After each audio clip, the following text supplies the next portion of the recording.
Alors, je continue avec un dernier exemple. On va essayer de simplifier cette fraction, d'accord, au maximum avec la même méthode qu'on a fait, qu'on a utilisée sur les 4 exercices précédents, d'accord. Sauf que là, il va y avoir une petite chose, une petite surprise. On va avoir une situation légèrement différente, d'accord.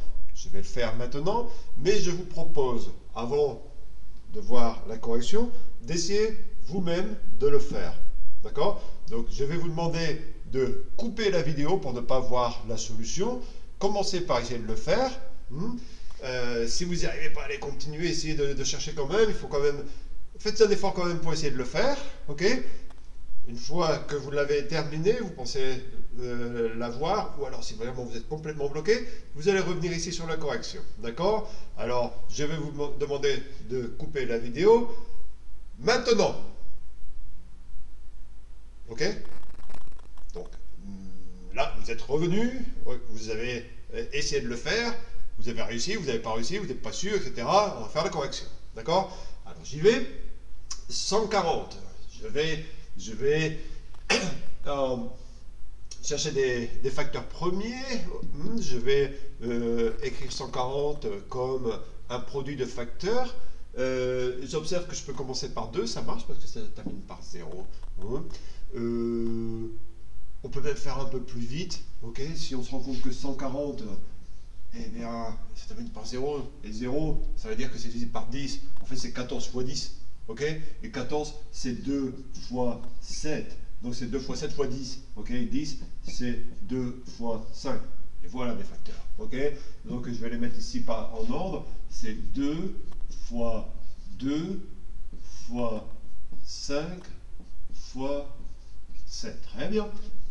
Je continue ici avec 840 de la même manière. Comme je vois que ça termine par 10, eh bien, je vais dire que c'est 840, c'est 84 fois 2 fois 5. 2 fois 5, c'est 10. C'est 84 fois 10. Ok? Et 84, c'est 2 fois 42. Ok? Et là, je me rends compte que 42, je vais mettre les autres facteurs pour ne pas les oublier. Ok? Je me rends compte que 42, c'est 6 fois 7. Donc, à la place de 42, je vais écrire que c'est 2 fois 6, qui est 2 fois 3, fois 7. Ok? Fois 2 fois 5. Les voilà mes facteurs. Ok? Je peux les mettre dans l'ordre. C'est 2 fois 2 fois 2. Ok? Donc, 2 fois 2 fois 2. Après, qu'est-ce que j'ai? J'ai 3, 5 et 7.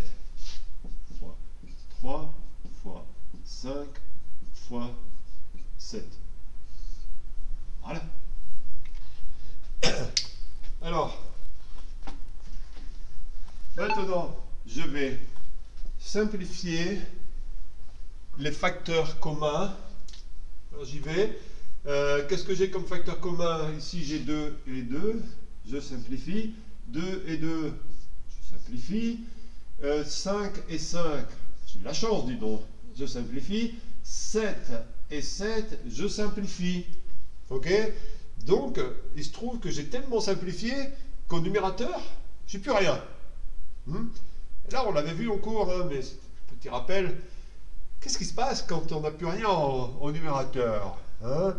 Alors, on n'a plus rien. Ça veut dire quoi qu'on n'a plus rien? Attention, on va certainement pas mettre 0. Ok? Parce que 0 divisé par quelque chose, ça fera toujours 0. Et 140 divisé par 840, ça ne fait pas 0. Ok? Mais alors, qu'est-ce qui reste si c'est pas 0? Ok? Aussi, on a un produit dans lequel il n'y a plus de facteurs. Ok? Il n'y a plus de facteurs. Et il faut tout simplement se rendre compte que tout ça, c'est également 2 fois 2 fois 5 fois 7 fois 1. Pourquoi? Parce que 1, c'est un élément neutre. C'est l'élément neutre de la multiplication. Je peux en rajouter où je veux. Ok? Et là, avec mon 1, on se rend compte qu'il y a quand même encore quelque chose. Ok? Il y a mon 1. Il faut le garder. Il faut le garder. Au dénominateur, je ne le mets pas parce que de toute manière, il reste 2 fois 3 et de toute manière, on le voit encore, il reste donc 6. Ok? Il reste donc 6. On va mettre 6 fois 1, c'est bon, 6. D'accord? Mais au numérateur, il faut remarquer qu'on a encore ce 1. Donc tout ça, ça fait 1 sixième. D'accord? C'est important. De la même manière, si on avait eu au dénominateur, s'il ne restait plus rien au dénominateur, on aurait fait la même chose. Par exemple, si à la place de 140 divisé par 840, j'avais eu l'inverse, c'est-à-dire 840 divisé par 140, qu'est-ce que j'aurais eu? Bon, bah, allez, je vais les remettre rapidement. 2 fois 2 fois 2 fois 3 fois 5 fois 7, et au dénominateur 2 fois 2 fois 5 fois 7. Et là, j'ai rajouté encore mon fois 1, parce que hein, c'est important. Alors, 2, 2, et le troisième ne se simplifie pas. Ok. Après 3 ne se simplifie pas, 5 ça simplifie, et 7 ça se simplifie. Bref, tout ça, ça fait 6 au numérateur. Et au dénominateur, je ne mets certainement pas 0. Hein. Mettre 0 au dénominateur, ça ne va pas très bien tout ça. Ok. Mais oui, j'ai encore mon 1 ici. Ok. Ça fait donc 6 divisé par 1, ça fait 6. Ok. Bien entendu, c'est l'inverse de la sixième.